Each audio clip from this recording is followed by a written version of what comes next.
हरिओम, ओम आनंद ma'am, Om Shanti ma'am, ओम ज्ञान ma'am, आप सभी दर्शकों का हमारे चैनल पर स्वागत है। आज हम लोग बीएड के बाल्यावस्था और उसके विकास वाले पेपर के अंतर्गत बाल्यावस्था के विकास में विभिन्न एजेंसियों का क्या योगदान है, उन विभिन्न एजेंसियों के अंतर्गत आज हम लोग विद्यालय को पढ़ेंगे। यानी बाल्यावस्था के विकास में, यानी 6 से 12 वर्ष की अवस्था के अंतर्गत जो विकास होता है बालकों का, उसमें विद्यालय का क्या योगदान है या विद्यालय की कौन सी भूमिका है, उसी को हम लोग इस वीडियो में के अंतर्गत समझने का प्रयास करेंगे। अगर हम सामान्य रूप से विद्यालय का अर्थ समझें तो विद्यालय क्या है? विद्या का मतलब शिक्षा, ज्ञान, यानी विद्यालय यानी विद्या का घर। यानी विद्यालय वह है जहाँ पर विभिन्न प्रकार के ज्ञान, व्यवहार, सभ्यता, विभिन्न क्रियाओं इत्यादि से संबंधित ज्ञान प्रदान किए जाते हैं। उसी को हम क्या कहते हैं? विद्यालय कहते हैं। उसी को हम क्या कहते हैं? विद्यालय। वास्तव में सच्ची विद्या वह है जो आपको एक व्यवहार को सच्चा बना दे, वह विद्यालय, वह विद्या सर्वोत्तम है। फिर भी विद्यालय का अगर तात्पर्य सामान्य रूप से हम लोग निकालें तो विद्यालय सीधा सीधा अर्थ है कि जहाँ पर ज्ञान का घर हो, जहाँ पर विभिन्न क्षेत्रों यानी बालक के सर्वांगीण विकास हेतु विभिन्न प्रकार के जहाँ ज्ञान मिलते हों, सामाजिक, आर्थिक, धार्मिक, नैतिक, जीवन से संबंधित, जीवन शैली से संबंधित, वैज्ञानिक, व्यवहारिक, गणितीय इत्यादि जहाँ पर सभी ज्ञान मिलते हो या सभी प्रकार के लगभग ज्ञान मिलते हो, जो बालक के अंतर्निहित गुणों का विकास करने का स्थान हो या साधन बनता हो, उसी को हम क्या कहते हैं? विद्यालय कहते हैं। आइए इन्हीं सब बातों को थोड़ा सा व्यवस्थित होकर के हम लोग पढ़ते हैं, देखते हैं। अगर हम देखें विद्यालय की बात करें तो विद्यालय क्या है? तो विद्यालय वह संस्था है। संस्था क्या है?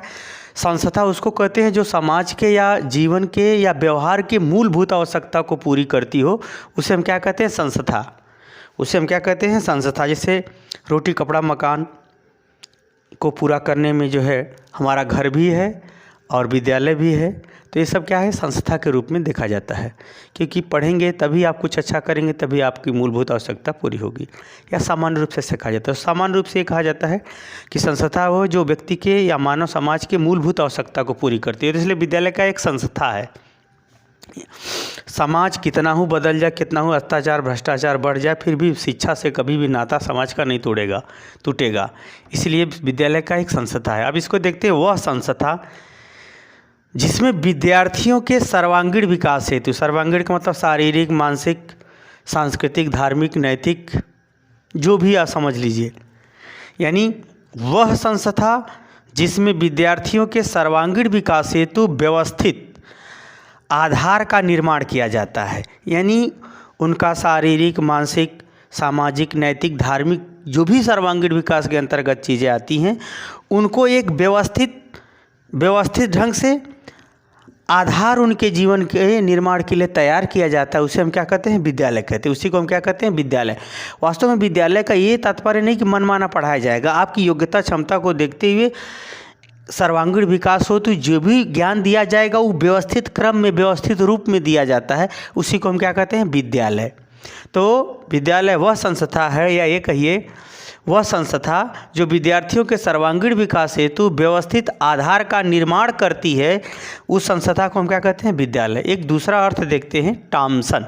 ये अर्थ जब आप समझे रहेंगे ना, तब इसका योगदान आप आराम से अच्छे से समझ लेंगे।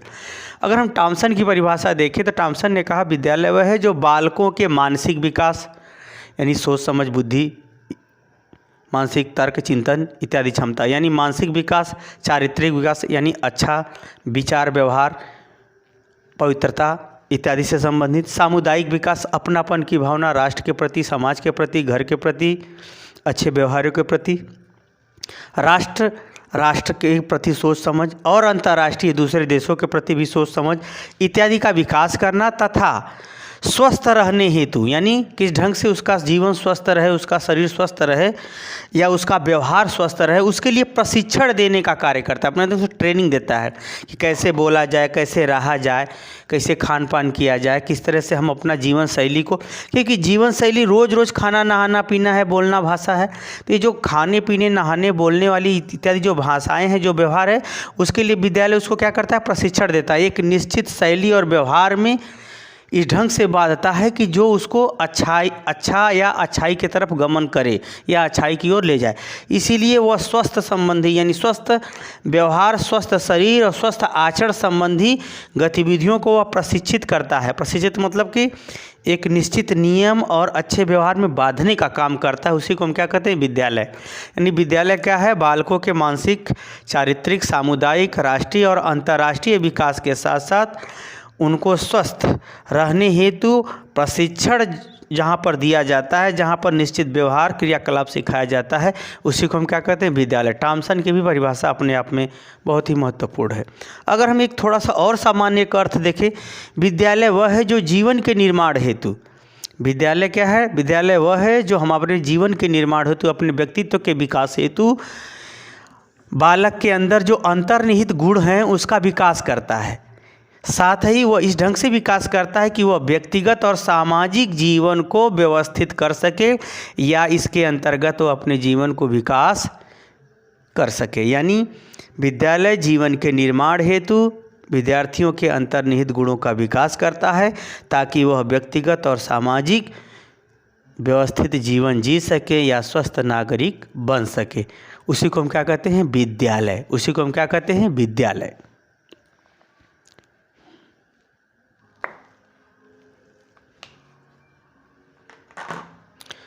उसी को हम क्या कहते हैं? विद्यालय कहते हैं।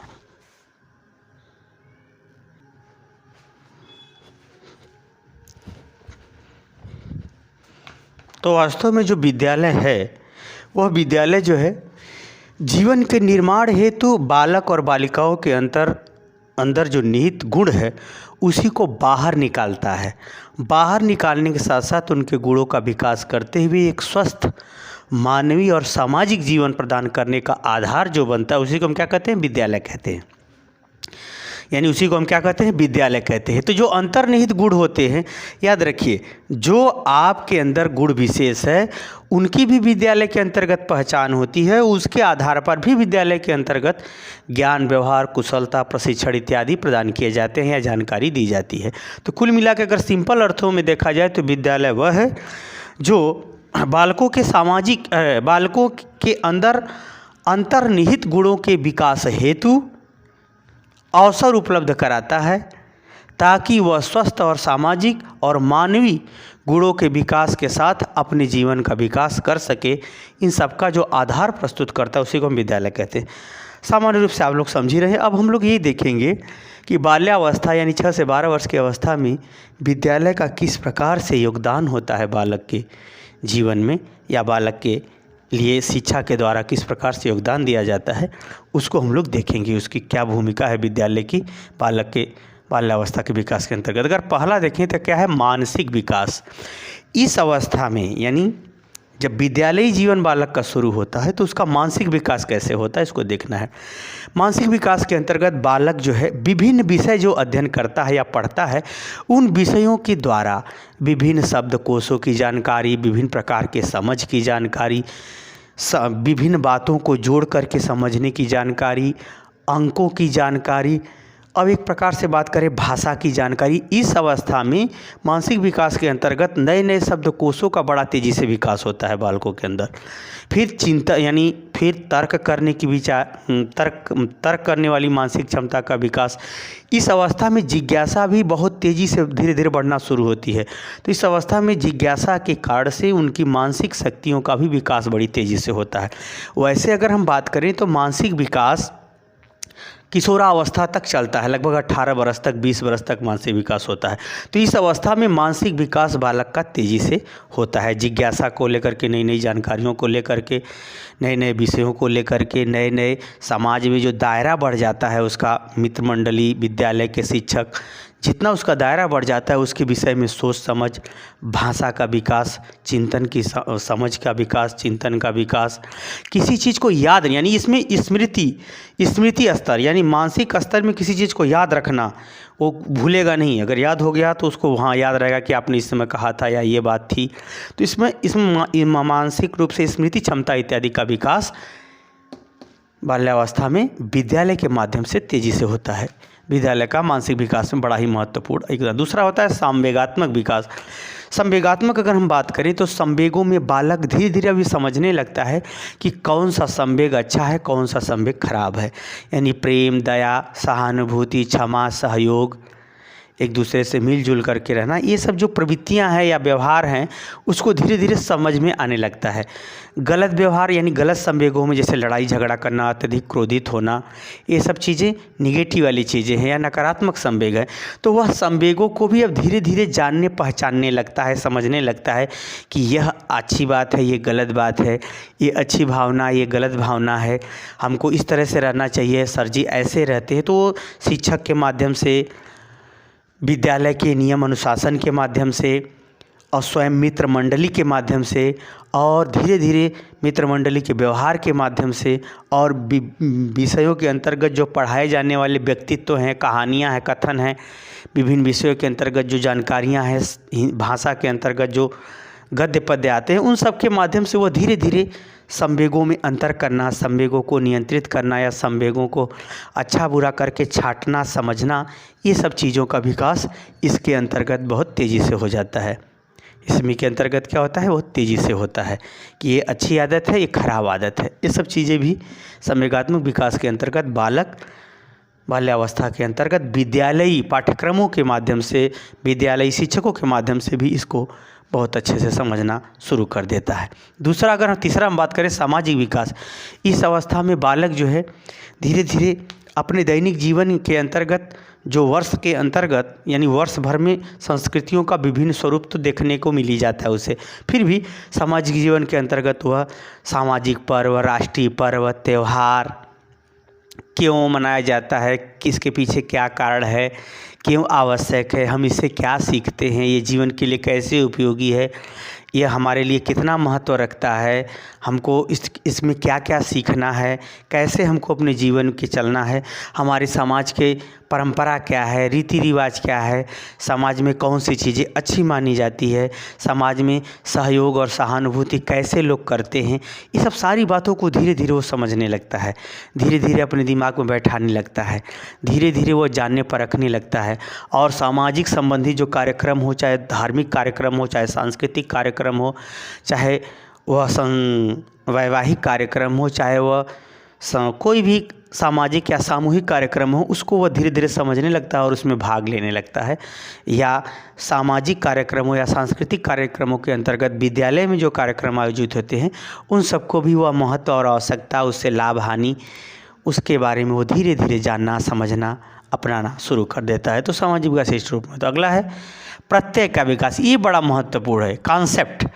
बालक का अगर विद्यालय अच्छा है, सोसाइटी उसकी अच्छी है, सोसाइटी की छोड़िए, विद्यालय का अगर वातावरण अच्छा है, विद्यालय अच्छे विद्यालय में अगर आप पढ़ाते हैं तो बालक जो है विद्यालय से जितना ही ज्ञान, व्यवहार इत्यादि जो सीखता है, उसमें हर चीज़ के पीछे उसके एक विचार बनने लगते हैं। अगर कहोगे अच्छा टीचर, तो समझ जाएगा अच्छा टीचर का मतलब नियम से पढ़ाते होंगे, सही बोलते होंगे, बच्चों से अच्छा व्यवहार करते होंगे, बच्चों से प्रेम करते होंगे, तो ये अच्छा टीचर। यानी कोई भी वस्तु हो, व्यक्ति हो, स्थान हो, क्रिया हो, इन सब के विषय में उसकी एक सोच बनने लगती है, एक उसका तौर तरीका बनने लगता है उसके मस्तिष्क में। अच्छा व्यवहार किसे कहते हैं, अच्छा व्यवहार से क्या लाभ होगा, पढ़ने से क्या लाभ होगा। एक पढ़ने में बड़ा तेज लड़का है तो उसके प्रति एक सोच बन जाती है, उसको सब कुछ याद होगा, जो भी टीचर पूछते होंगे बता देता होगा। यानी हर चीज़ के प्रति, वो क्रिया हो, चाहे व्यवहार हो, चाहे वह वस्तु हो, चाहे व्यक्ति हो, चाहे स्थान हो, चाहे कोई भी चीज़ हो, जहाँ तक वो समझता है उसके पीछे एक सोच उसकी बनने लगती है। यह बड़ा तेज़ी से बनता है। अगर किसी के प्रति उसके अंदर घृणा बैठ गई तो जीवन भर उसे घृणा करेगा। अगर किसी के प्रति, अच्छे व्यवहार के प्रति अगर प्रेम उत्पन्न हो गया तो वह जो है उसे, उसके प्रति वो हमेशा उसका लगाव रहेगा। एक प्रकार से अवधारणा, एक सोच समझ बनने लगती है इस अवस्था में, यानी बाल्यावस्था के अंतर्गत, विद्यालय शिक्षा के अंतर्गत। यानी विद्यालय में जब पढ़ने लिखने जाता है बालक, तो उसका हर वस्तु के प्रति, व्यक्ति के प्रति, विषय के प्रति, कौशल कला के प्रति भी उसके अंदर क्या होती है, अवधारणा बनना शुरू होती है। आगे है लोकतांत्रिक विकास। इस अवस्था में आते आते यानी विद्यालय के अंतर्गत लोकतांत्रिक यानी शासन व्यवस्था, राजनीति, नेतृत्व करने की क्षमता, नेतृत्व का लाभ, नेतृत्व में दबदबा, मान सम्मान, ये जो लोकतांत्रिक दृष्टिकोण है जिसमें वह समूह को लेकर के वर्चस्व, आवश्यकता, लाभ, हानि, ये सब चीज़ों के बारे में वो धीरे धीरे समझने लगता है, या मताधिकार, ये सब चीज़ों को क्या होता है समझने लगता है। सरकार क्या है, राजा और प्रजा क्या है, बड़ा पद छोटा पद क्या है, शासन व्यवस्था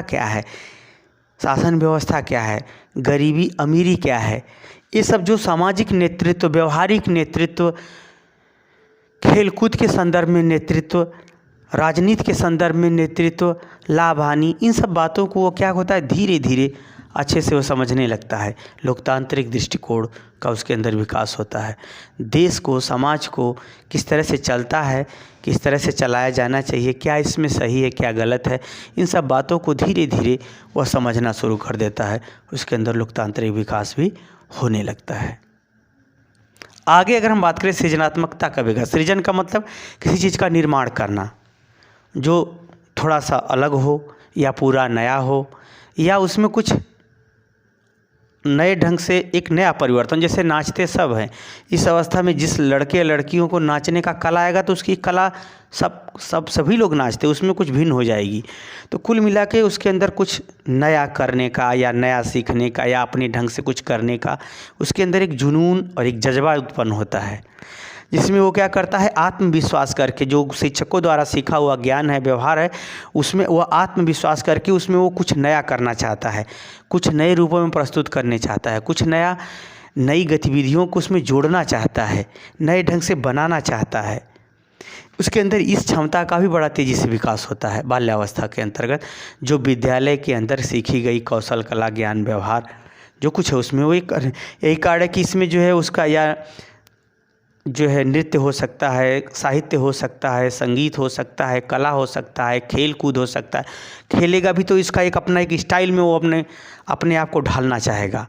एक उसमें एक जुनून, तत्परता, सीखने का ललक बहुत तेज होता है, जिसके कारण से उसके अंदर सृजनात्मकता यानी प्रसन्न है तो बहुत सारा काम आप सिखा सकते हैं, उसे बहुत सारी कौशल कला में एक विलक्षण और पारंगत बना सकते हैं, या वह बनने का भी इस अवस्था में बड़ा तेज़ी से प्रयास करता है। तो सृजनात्मकता का भी उसके अंदर बहुत तेज़ी से विकास होता है। अगला है आदर्शात्मक स्वरूप का निर्माण। इस अवस्था में बालक जो है विद्यालय के अंतर्गत जब उसको विभिन्न सारी जानकारियाँ होने लगती है, समाज के प्रति, देश के प्रति और अपने व्यक्तिगत जीवन के प्रति, आवश्यकता के प्रति, समस्या के प्रति, जीवन में विकास के प्रति, अपने जीवन में अपने लक्ष्य तक पहुंचने के प्रति जब सोच समझ बनने लगती है, तब उसको वह आदर्शात्मक स्वरूप में खिलाड़ी बनूंगा, मैं अधिकारी बनूंगा, मैं नौकरी करूंगा, मैं व्यापारी बनूंगा, वकील बनूंगा, डॉक्टर बनूंगा, ये सब का भी अवधारणा उसके दिमाग में धीरे धीरे उत्तर बाल्यावस्था यानी 10 से 12 वर्ष की अवस्था में ये भी चीज़ें धीरे धीरे उसके दिमाग में आने लगती है। अगर वो फिल्म अथवा अभिनेता बनना चाहता है तो उस अभिनेता का नकल करना शुरू कर देगा। उसी तरह से किसी खिलाड़ी को पसंद करता है तो उस खिलाड़ी वाला स्टाइल में धीरे धीरे अपने आप को उस तरह से मानसिक प्रक्रिया को प्रदर्शित करना शुरू करेगा, व्यवहार को प्रदर्शित करना शुरू करेगा, संगीत, नृत्य तो उस ढंग से वो प्रस्तुत करना शुरू करता। कुल मिलाकर के यह उत्तर बाल्यावस्था यानी 10 से 12 वर्ष की अवस्था में यह प्रवृत्तियाँ भी बालक विद्यालय शिक्षा के अंतर्गत, विद्यालय के अंतर्गत जो विभिन्न प्रकार की जानकारी, व्यवहार समझ दी गई है, उसके आधार पर अपनी आदर्शात्मक कि मुझे अपने जीवन में बनना क्या है, करना क्या है, वैसे स्वरूपों को प्रदर्शित करना शुरू कर देता है। अगला है अनुशासन का विकास। ये जान लीजिए बाल्यावस्था बड़ा ही महत्वपूर्ण का होता है। अगर जो भी है जीवन में आदमी सफल होता है तो अनुशासन का उसे पालन करना ही पड़ता है। तो इस अवस्था में जितना ही विद्यालय में डिसिप्लिन है, अनुशासन है, तो उतना ही छात्र भी अनुशासित रहेंगे, शिक्षक भी अनुशासित रहेंगे। तो जितना ही अनुशासन युक्त ढंग से सतत और लगातार विद्यालय चल रहा है या उसकी पढ़ाई हो रही है, तो निश्चित रूप से उसके विकास, उसकी समझ एक अच्छी आदत में बदल जाती है। जब अच्छी आदत में बदल जाती है तो वो चाहे वो ज्ञान हो, चाहे खेल कूद हो, चाहे वह कौशल कला हो, या फिर उसके जीवन में कुछ अन्य सीखने की क्षेत्र में कोई गतिविधि हो, तो उसमें वह धीरे धीरे पारंगत होने लगता है, यानी कुशल होने लगता है, एक्सपर्ट हो जाता है। क्योंकि अच्छी आदत पढ़ना अपने आप में विकास कराने का आधार बन ही जाता है।